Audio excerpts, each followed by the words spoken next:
va avoir le job de faire comme un genre de transition, de partir de la fête avec Compagnia. Donc, tranquillement, on va changer de beat.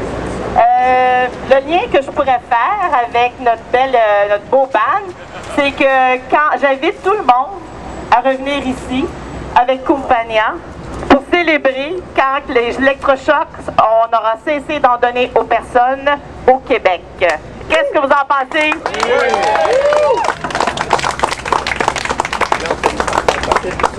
OK, donc je suis Céline Cyr, je suis une des militantes de Pare-Choc. Vous allez en rencontrer quelques-uns durant notre avant-midi. Donc, je vous souhaite la bienvenue et je trouve ça tellement le fun de voir le beau soleil, tant dans vos visages que dans les cieux. Donc, bienvenue à ce 8e rassemblement d'opposition aux électrochocs. Nous sommes réunis aujourd'hui pour dire non aux électrochocs. Nous sommes convaincus qu'il y a beaucoup d'autres choses qu'on peut donner aux femmes et aux hommes que de l'électricité dans le cerveau. Est-ce que vous êtes d'accord? Oui! Nous vous remercions tous et toutes pour votre présence aujourd'hui. Je vais vous dire un petit peu le déroulement. On va passer 1 heure ensemble, si vous voulez bien. Donc, c'est ça. Après une présentation de Ghislain qui va porter sur les actions du comité, il va y avoir 3 prises de parole publiques. J'insiste sur le fait que c'est important d'écouter les personnes qui ont l'expérience des électrochocs. Souvent, quand on entend parler dans les médias, cette voix-là, elle est absente. Les prises de parole seront entrecoupées avec des présentations de Compagnia qui ont très bien ouvert le bal. Ce rassemblement a lieu à l'appel du comité Pare-Choc. Pourquoi, lors du week-end de la fête des mères, selon vous, pourquoi? OK, j'entends des murmures, j'entends le mot femme, c'est ça, exactement. Parce que la majorité des électrochocs sont donnés aux femmes et aux femmes âgées, toute proportion gardée. Donc, le comité a été constitué en 2005 à l'initiative du groupe Action Autonomie, un collectif pour la défense des droits en santé mentale. On retrouve des collectifs, des groupes de défense des droits à la grandeur du Québec. Le comité Pare-Choc est un comité autonome qui regroupe des militants et militantes travaillant solidairement pour constituer un mouvement de lutte pour l'abolition des électrochocs au Québec. Hélène, on va en parler un petit peu plus tantôt. Hélène Grandbois, qui est ici, notre grande militante par rapport aux électrochocs. Et puis, c'est pas juste nous qui faisons ça ce week-end, mais je ne vais pas prendre les punchs à Hélène. Je poursuis. Nous avons des revendications. Donc, la première et la plus importante, c'est l'abolition pure et simple de cette technique.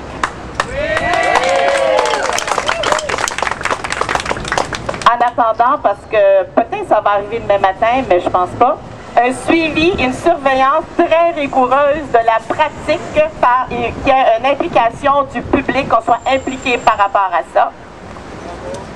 Ça, c'était la deuxième. La troisième, pour qu'on ait vraiment un portrait réel de ce que ça fait aux personnes, une étude sur les effets à court, moyen et long terme sur les personnes. Et la dernière, le développement d'alternatives plus humanistes à un traitement qui est controversé, expérimental, violent et dégradant, qui existe depuis malheureusement 75 ans. Depuis 2005, inlassablement, le comité a contribué au travail de sensibilisation et de promotion et de dénonciation concernant l'utilisation des électrochocs au Québec. Plusieurs demandes de rencontres ont été adressées au ministre de la Santé précédent. Nous nous adressons au nouveau ministre de la Santé, le Dr Gaétan Barrette. Nous lui souhaitons la bienvenue et nous souhaitons lui dire en personne. En personne parce que nous aimerions lui parler et aussi on l'invite à battre un record, c'est-à-dire battre le record des anciens ministres de la Santé qui ne nous ont pas rencontrés. On aimerait ça qu'il apporte des mesures concrètes afin d'aider les femmes parmi les plus vulnérables de notre population. Le problème avec les électrochocs, quand on rouvre la voie à ça, on rouvre la voie à d'autres traitements dits chocs. C'est un des problèmes. Grand problème. Donc, je reprends, je vais terminer là-dessus. Je reprends les paroles de Lourdes Rodriguez, qui est une des chercheuses qui est associée avec Pare-Choc à l'Université de Montréal. Et j'aime bien ce qu'elle dit, comment elle avait terminé sa présentation l'année dernière. Imaginons un monde sans électrochoc. Est-ce qu'on le répète ensemble? Oui. Imaginons un monde sans électrochoc. Encore une fois, imaginons un monde sans électrochoc. Moi, je dis qu'on a tout ce qu'on a besoin, on a tout ce qu'il faut dans notre société pour ne pas avoir à utiliser l'électricité comme alternative. L'électricité, ce n'est pas une alternative aux médicaments. Donc, je laisse le soin à Ghislain de vous présenter des statistiques et ainsi qu'un bilan des actions du comité cette année. Merci d'être là, ça fait chaud au cœur, ça nous encourage, ça nous donne l'énergie pour poursuivre. Alors, merci beaucoup, Céline. Est-ce que vous nous entendez bien? C'est bon? Je voudrais maintenant vous présenter notre première allocution de la journée. Elle est faite par une femme, une militante de la première heure, une militante reconnue partout en Amérique du Nord. Sans elle, nous ne serions probablement rien concernant l'utilisation des électrochocs au Québec. Et encore aujourd'hui, elle milite sans cesse pour l'abolition de cette technique barbare. J'invite Mme Hélène Grandbois à prendre la parole. Ça me fait vraiment plaisir de voir autant de monde ici aujourd'hui, puis qu'il fasse beau en plus. Moi, en fait, cette fois-ci, je vais plutôt me concentrer sur la solidarité internationale. Parce qu'il y a un projet actuellement pour qu'il y ait une journée internationale pour l'abolition des électrochocs qui serait au mois de mai. C'est pas tout à fait fixé, mais on est en travail là-dessus ces temps-ci. J'ai quelques messages de personnes, de militants canadiens, entre autres Sue Clark Wittenberg, qui elle fait partie de la International Campaign to Ban Electroshock, qui nous dit qu'elle est avec nous, que cette campagne internationale est très importante et qu'elle statue que l'utilisation des électrochocs constitue un manque d'éthique et un traitement inhumain et barbare, et que l'électrochoc produit toujours des dommages. Et qu'elle est avec nous aujourd'hui. Voilà. Il y a aussi Ted Chabezinski, qui est un militant de la Californie de Berkeley. Berkeley, il y a quelques années, a réussi à bannir les électrochocs sur son territoire par référendum populaire. Et malheureusement, ça a été changé par un tribunal. Une des personnes qui était en charge de ce référendum-là, Ted, nous envoie ces mots-ci. Je suis désolée de ne pouvoir être parmi vous aujourd'hui, mais en tant que personne qui a reçu des électrochocs lorsqu'elle avait 6 ans, et en tant que militant qui a convaincu Berkeley en Californie d'abolir par référendum cette horrible pratique, je suis très heureux que vous teniez ce rassemblement. Je sais que c'est parfois très décourageant. Notre lutte se bute à de terribles violations des droits humains en psychiatrie. Mais tout mouvement pour la justice et la libération fait face à ce que vous affrontez. Et finalement, nous serons victorieux. Si nous sommes solidaires et toujours déterminés, nous vaincrons aussi. Il ne faut jamais renoncer.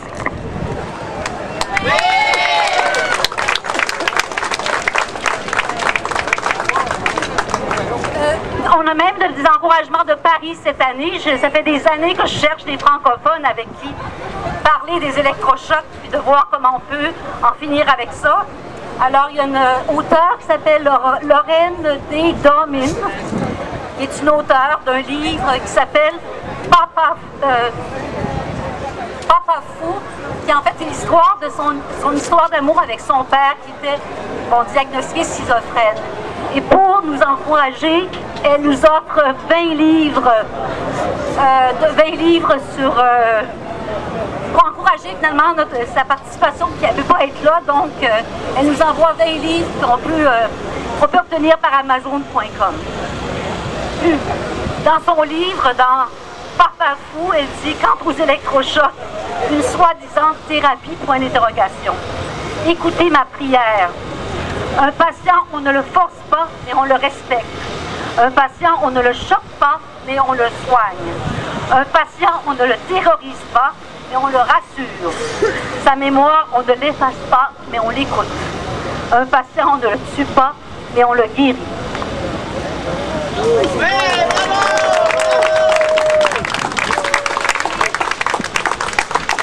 Il y a aussi un encouragement d'Alaska. Jim Gottstein est un activiste depuis au moins 40 ans, qui est un avocat aussi, qui a défendu beaucoup de causes contre les compagnies pharmaceutiques, entre autres choses, et qui a gagné récemment quelque chose par rapport aux Zyprexa, une action en dommages et intérêts. Lui nous dit que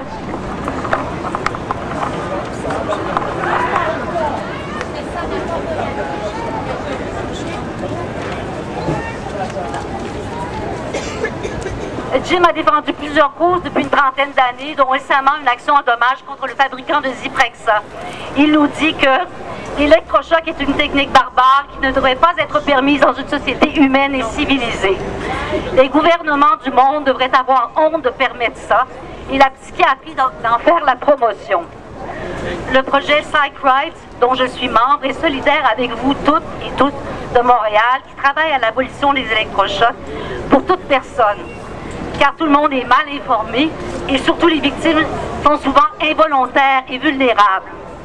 Alors disons non aux électrochocs, mais oui à des alternatives qui sont douces et sécuritaires. Merci. Parole aux représentantes de la table des groupes de femmes de Montréal. C'est toutes contente de vous voir en si grand nombre. Vous m'entendez bien? Oui! Nous sommes Valérie Lépine et ma collègue Carole Benjamin. Nous travaillons à la table des groupes de femmes de Montréal, un organisme régional féministe regroupant près d'une cinquantaine de groupes membres et dont la mission est de promouvoir et de défendre les droits et les intérêts des Montréalaises. La table des groupes de femmes de Montréal est aujourd'hui ici en solidarité avec le comité Pare-Choc pour dénoncer le fait qu'en 2014, on utilise encore des électrochocs dans les hôpitaux au Québec. À Montréal, en 2011, il y a eu autour de 2000 électrochocs administrés. Ce sont en majorité des femmes qui subissent ces électrochocs. Cela nous interpelle et nous questionne énormément. Parmi nos questionnements, pourquoi utilise-t-on un traitement dont l'efficacité est toujours controversée dans le milieu scientifique? Pourquoi administre-t-on des électrochocs quand on ignore toujours son mode d'action? En d'autres mots, on ne sait pas comment agissent les électrochocs pour produire des soi-disant effets. Pourquoi sont-ils en augmentation, sachant qu'ils peuvent causer des dommages cognitifs et des problèmes de mémoire? Et surtout, pourquoi les 2/3 sont-ils administrés à des femmes? Et pourquoi les femmes âgées de 65 ans et plus sont-elles plus susceptibles de subir cette intervention?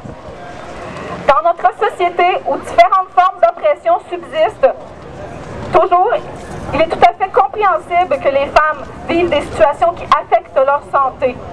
Les conditions sociales et économiques des femmes constituent des facteurs susceptibles d'aggraver les problèmes de santé mentale. Certaines femmes doivent faire face à des barrières supplémentaires liées aux discriminations en fonction de leur origine, leur orientation sexuelle, leurs revenus et leurs limitations fonctionnelles. De plus, plusieurs études montrent que beaucoup de femmes suivies en psychiatrie ont vécu de la violence à un moment ou à un autre de leur vie.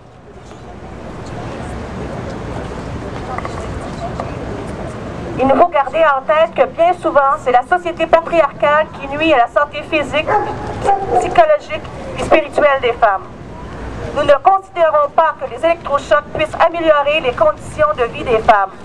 Les problèmes que vivent les femmes ont des causes sociales et c'est sur ces causes que l'on doit agir. L'utilisation des électrochocs ne replace pas la réalité des femmes dans son contexte social, c'est-à-dire un contexte sexiste envers ces dernières. C'est en quelque sorte un déni de la souffrance et des problèmes sociaux vécus par les femmes et cela camoufle une forme de violence systémique. En ce sens, les électrochocs peuvent être considérés comme une forme de violence envers les femmes. Les femmes qui souffrent suite aux injustices qu'elles subissent n'ont pas besoin d'être blessées davantage. Les femmes n'ont pas à recevoir des traitements pour s'adapter à des situations injustes. Elles ont le droit de se révolter. Nous disons non aux électrochocs.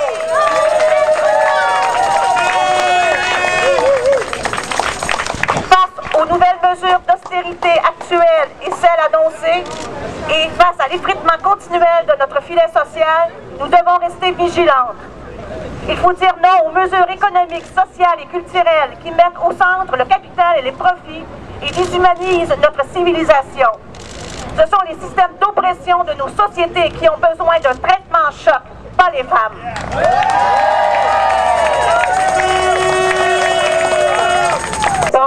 Féministe, communautaire et altermondialiste. Elle a notamment été l'une des organisatrices de la marche des femmes contre la pauvreté, du pain et des roses en 1995.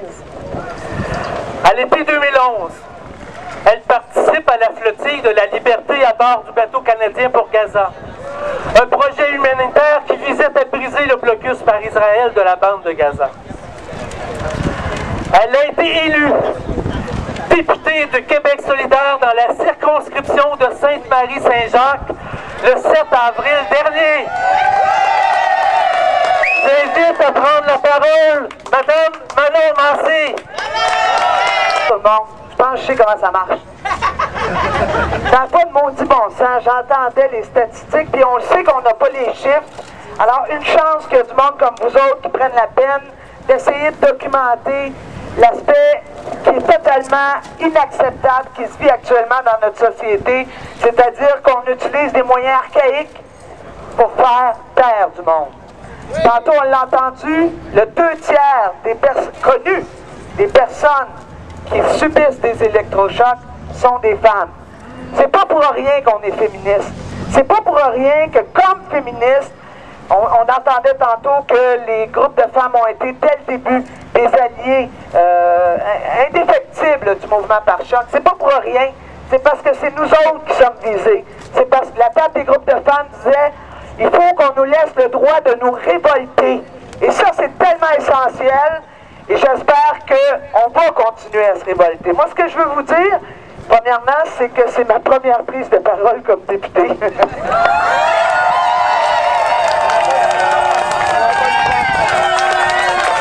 Alors, merci à Pare-Choc d'avoir pensé à moi. Et en plus, mon bureau va être juste là en face. Alors, c'est génial. Je vais pouvoir assister à toutes vos manifs.